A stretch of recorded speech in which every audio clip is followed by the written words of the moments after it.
पुरातन काल में ऋषि मुनियों के द्वारा, महर्षियों के द्वारा, गुरुओं के द्वारा जब भी दीक्षा दी जाती थी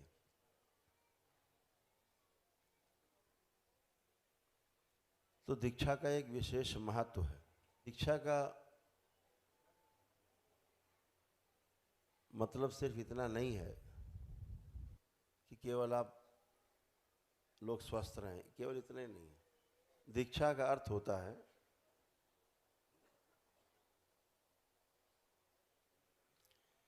कि आज हम अपने जीवन के उस चरण में प्रवेश करने जा रहे हैं जिसके लिए ये मनुष्य का शरीर मिला है।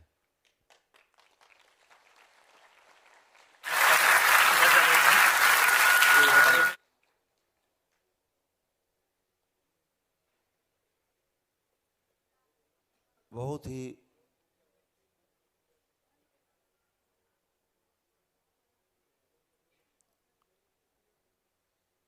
भाग्यशाली लोग होते हैं जिनको मनुष्य की योनि मिलती है। लेकिन देखने में ये आता है कि लोग केवल खा पी कर सो करके कुछ सोना चांदी इकट्ठा करके छोड़ के चले जाते हैं और बदले में खाली हाथ जाते हैं दोबारा से फिर अपने कर्मों को भोगने के लिए इस मर्त लोक में तमाम अनेक योनियों में जन्म लेना पड़ता। फिर पता नहीं कब मनुष्य योनि मिलेगी, इसका कोई भी उपाय है नहीं। बहुत सौभाग्यशाली हैं आप लोग जो आपको शरीर के रूप में एक ऐसा यंत्र मिला है जिसके तार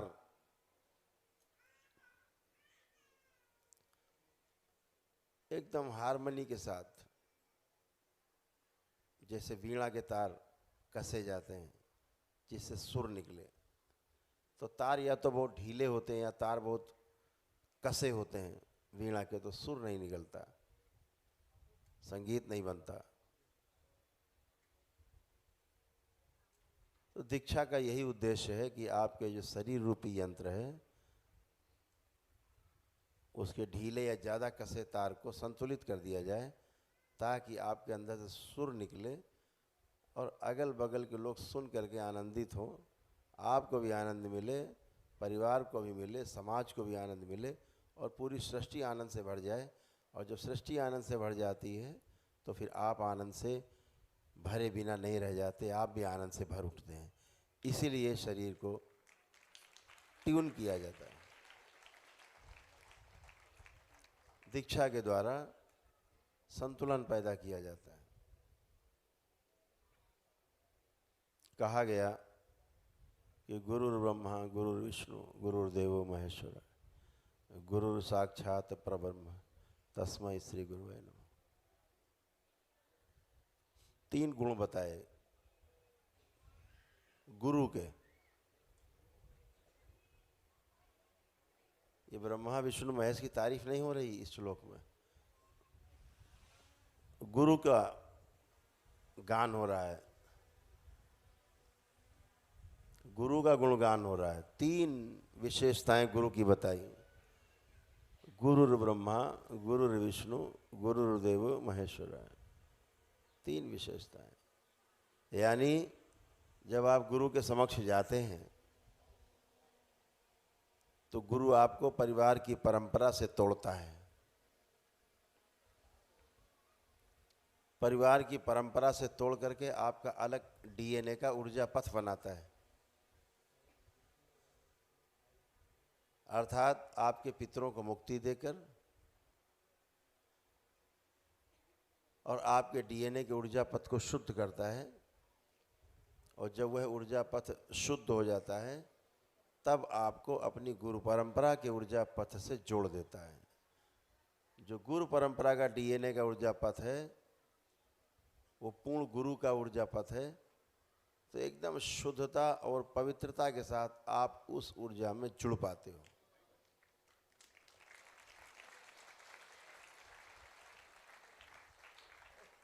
तो दरबार यही करता है। आपको पता ही है कि यदि पितृ की आपकी मुक्ति नहीं हुई है, आपकी डीएनए का जो ऊर्जा पथ है शुद्ध नहीं है, पवित्र नहीं है, अलग नहीं है, तो इस दरबार में दीक्षा नहीं मिलती। दीक्षा उसी को मिलती है जिसके पितृ मुक्त हो चुके हैं,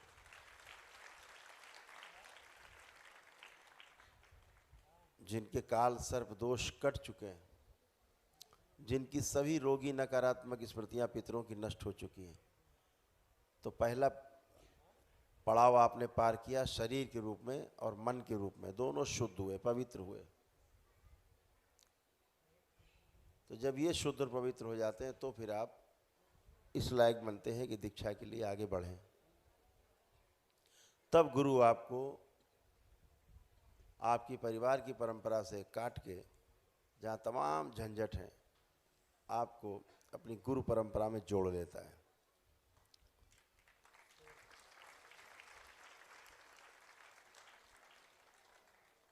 और फिर आप ठीक से ध्यान भजन पूजन कर पाते हो।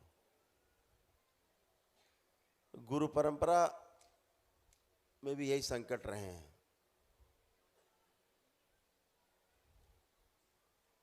पुरातन काल में तो ये सब होता था। जो आज आपके दरबार में दीक्षा का जो प्रारूप है,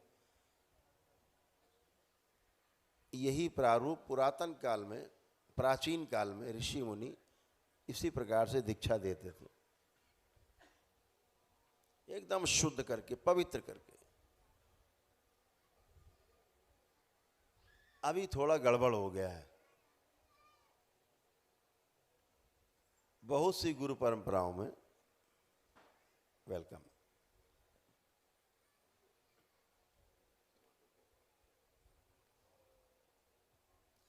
मैं किसी पर, मेरा जो आशय है किसी का अपमान करना नहीं, किसी को नीचा दिखाना नहीं।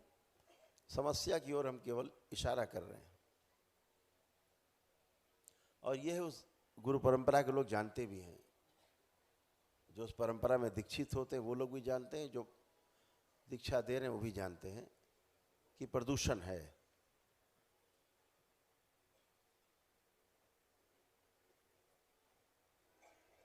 जो भी आए चले आओ, सबको दीक्षा दे दी, माला पकड़ा दी, लो पकड़ो, नाम दे दिया। मुक्ति न पितरों की हुई, न काल सर्प दोष कटे, न पितरों की स्मृतियां नष्ट हुई, न शरीर के रोग कष्ट गए, न परिवार के सदस्यों के रोग कष्ट गए,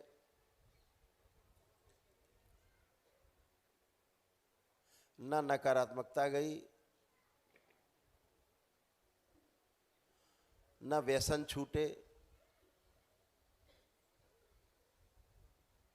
और दीक्षा दे दी।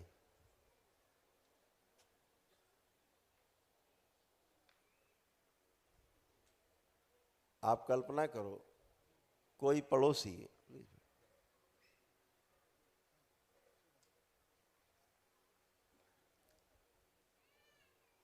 आपसे दूध मांगने आए कि भैया हमारे घर में चाय बनाने के लिए दूध नहीं, जरा दूध दे दीजिए, और कोई पात्र लेके आए और पात्र में पहले से ही गंदगी पड़ी हो, कुछ कूड़ा करकट पड़ा हो या टट्टी पड़ी हो किसी की, आप दोगे उसको दूध? डालोगे पात्र में? कितने लोग डालेंगे उसमें दूध? हाथ उठाए, कितने लोग डाल देंगे? नहीं डालेंगे। लेकिन यही हो रहा है शरीर में, मन में,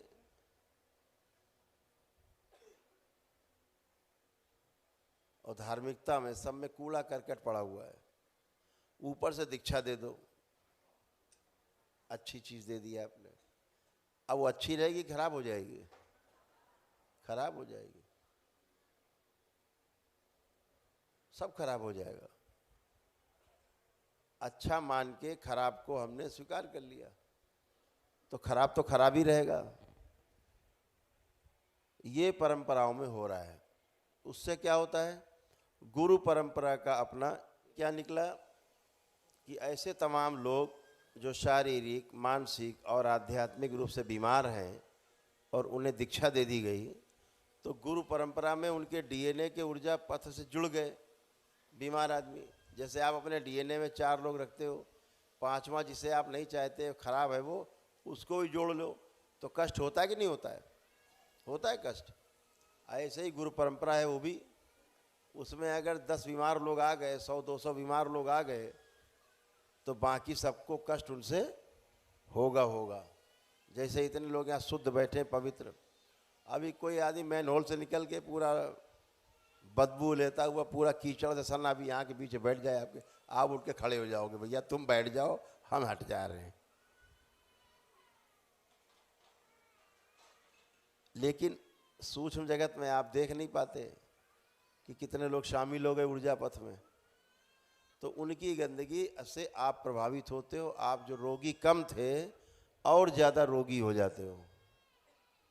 जो शारीरिक, मानसिक और आध्यात्मिक रूप से आप गड़बड़ थे और ज़्यादा गड़बड़ हो जाते हो। फिर आप सोचते हो ऐसा क्या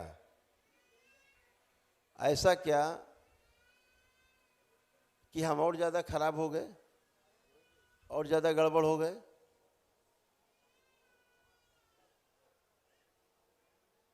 तो वो जो गड़बड़ी होती है वो ऊर्जा पथ में पहले से जो गंदगी है उसमें शामिल होने से और गंदगी आप में आती। तो जो परंपराएं अशुद्ध हैं उनमें जब आज आप जाकर के दीक्षा ले लेते हैं तो और ज़्यादा अपवित्र हो जाते हैं। और ये बात जो दीक्षा दे रहे हैं पता लगे उनको भी नहीं पता और आपको भी नहीं पता, संकट बने रहते हैं। तो इसलिए दरबार की जो प्रक्रिया है वो सबसे पहले पितरों को मुक्ति देने की है कि पितृ मुक्ति हो जाए, पितरों की नकारात्मक रोगी स्मृतियों से मुक्ति हो जाए, आपके काल सर्व दोष कट जाएं, आपके रोग और कष्ट चले जाएं शरीरों के।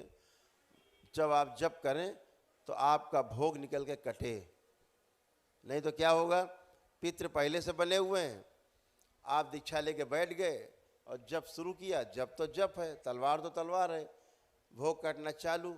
लेकिन किसका भोग कटेगा? जो पहले से बैठा है, पितृ मौजूद है, वो अपना भोग पहले आगे काटेगा।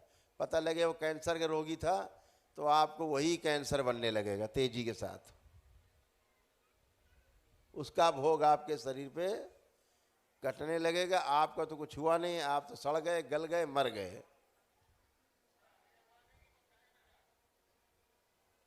तो जब पितृ नहीं बचे, कोई आश्रय शक्ति नहीं बची, ये सब भोग काटने आते। बाहरी जीवन आपके शरीर में रहकर अपने भोग काटना चाहते हैं चोरी से, और आप सोचते पता नहीं कौन से आफत फंस गए, अभी तक तो ठीक थे, कौन सी आफत आ गई।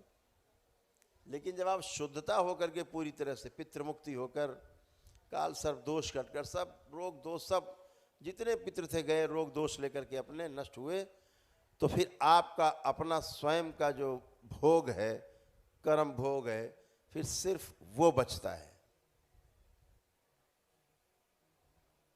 और जब आप जप करते हो, तप करते हो, दरबार से जुड़ते हो, प्रार्थना विनती करते हो, तो आपके वाकई के जो कर्म भोग हैं वो बड़े आराम से धीरे धीरे निकलते हैं, एक एक करके, और कटना शुरू होते हैं और निकल जाते हैं इसी शरीर में, और आपका शरीर बचा रहता है। भोग कट के सब जाते हैं। और नहीं तो ये सब पहले से भरे बैठे, हजारों साल पुराने पितृ बैठे, उन्हीं के भोग आप काटते रहते हो, आसुरी शक्तियों के भोग काटते रहते हो। और जिसके लिए जन्म लिया इस शरीर में, वो स्वप्न अधूरा रह जाता है। तो ये परंपराओं में हमारे ऋषि मुनि पहले करते थे, जो आज दरबार इस कलयुग में कर रहा है।